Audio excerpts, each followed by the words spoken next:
invitation by H.K. Mayfield, 3 fourth-year university student friends are gathered together and are heading off on an adventure. Joe Abels, psychology student, Arthur Foley, medical student, and Barry Barker, engineering student studying in Darwin, take a sabbatical to explore the remote region of the Northern Territory.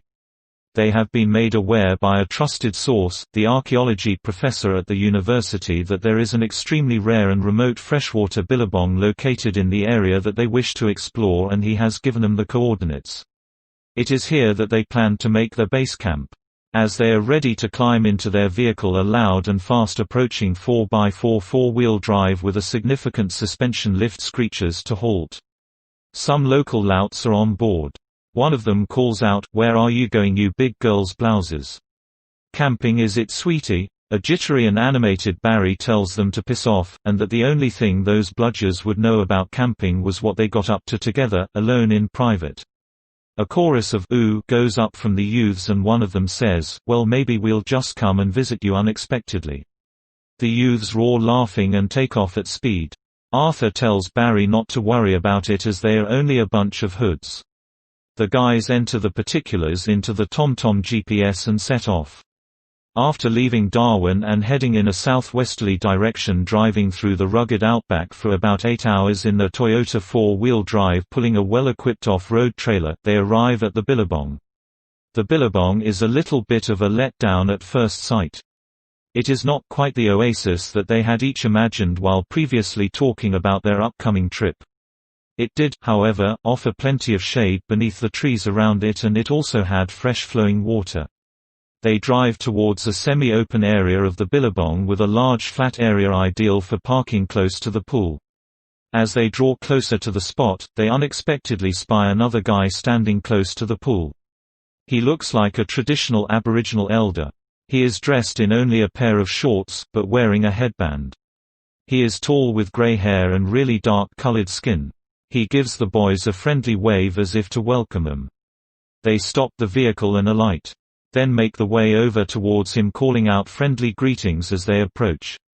The dark man starts the introductions by informing them that his name is Billy Bye-Bye, and he would prove to be one of the most fascinating men that you could wish to meet. Although Billy is of the Aboriginal heritage, he is really well spoken, without any significant indication of an Australian accent. For all intents and purposes he could, at a stretch, have been mistaken for an Englishman. This would all be explained later over dinner and an open fire. The guys introduce themselves and offer their reasons for being at the billabong. Billy does the same. He tells them that he has a passion and an interest in medicinal plants, and that he is conducting personal research of species of cacti in the area. They agree to have dinner together after the guys have set up and made their kitchen operational. Billy points out the area that he is occupying at the billabong and explains that he was planning on having a small personal, cultural ceremony that afternoon and evening before the boys arrive, but say that it's cool, it can wait until later. He tells them that he is going for a swim and a clean-off in the billabong and that he will rejoin them shortly. Billy dives into the pool and casually swims off across the billabong. Arthur calls out, "There aren't any crocs in there, is there, Billy?" Billy keeps swimming at his leisurely pace and shouts back, "I hope not." Then he adds, "But there is plenty of fish in here, including barramundi." Barry, who appears to be the most hyperactive of the group, says that he is going to take a little stroll around the immediate area. He wanders off. On his stroll, he comes upon Billy's small but neat campsite. He notices Billy's clothes and personal effects lying neatly on the ground next to his swag. There is a pair of jeans, a shirt and boots, and a towel. Alongside him are a wallet, an expensive-looking watch, a bunch of keys, a book or diary, a gold pen, a tiny distinctly colored bottle, placed next to the watch, and an unopened bottle of imported red wine, and a little drinking mug with something else wrapped in a bandana. While Barry is looking around, he spots an attractive-looking motorcycle with a custom-built off-road trailer parked nearby under some shade. He surmises that it is Billy's. He calls out to the other boys to come and check it out, as it is a custom masterpiece, a Honda Gold Wing Tourer with custom accessories and panniers rising up like wings at the back. While he waits for the boys to come over to Billy's camp, Barry again notices the small colored bottle and his inquisitiveness gets the better of him and has him picking it up to examine it more closely. After a moment or two staring at the bottle, Barry unscrews the lid and lifts the bottle to his nose to take a whiff of the contents. He realizes that the liquid in the container has no odors. He waits a moment and then places the opened bottle against his forefinger. When he removes the bottle, there is a small amount of liquid on his finger. He then puts the finger to his mouth and licks it. A moment or two passes before Barry starts to curse loudly and begins to try and spit out the liquid, or at least its bitterly sour and pungent, most disgusting taste that he had ever experienced. He is so distraught that the other boys now rush over to him to see what had happened. This commotion catches the attention of Billy, who is idly duck diving at one end of the pool. He swims back over to where the boys are standing at his little camp. He exits the water, walks to his camp, and while reaching for a towel, asks, "What's going on?" As Billy towels down and waits for an explanation, Joe tries to explain that Barry is going on about a terribly woeful taste in his mouth.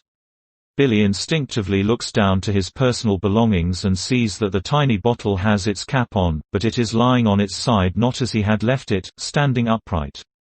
He immediately asks if Barry has consumed any of the contents of the bottle. Barry sheepishly nods that he has and tries to indicate that he has only consumed the bare minimum by putting his finger and thumb together to express an answer. The two boys try to desperately explain that Barry is no thief, he is though, an ordinarily silly, inquisitive bastard. "Fuck me dead, like a bullet in the head," exclaims Billy.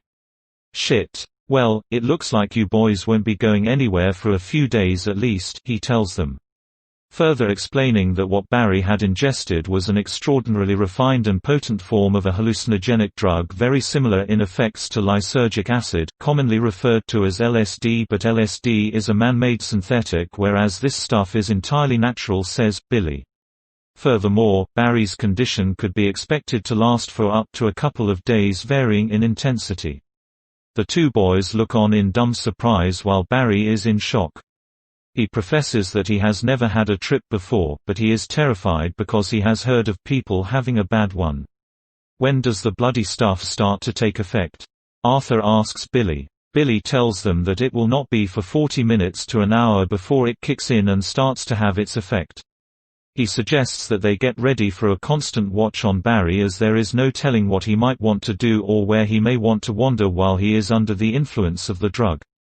Barry is shitting himself imagining the effect of the trip. Billy tries to calm him by telling him not to worry and reminding Barry that there are 3 of them to help look after him and care for him. Billy also suggests that Barry try to think only pleasant thoughts. He suggests that they feed Barry quickly and then get him into a comfortable position to be monitored. Arthur quickly rustles up some tinned soup and toast for Barry to eat before the onset of Barry's experience. It is now growing dark, and a couple of small fires are lit.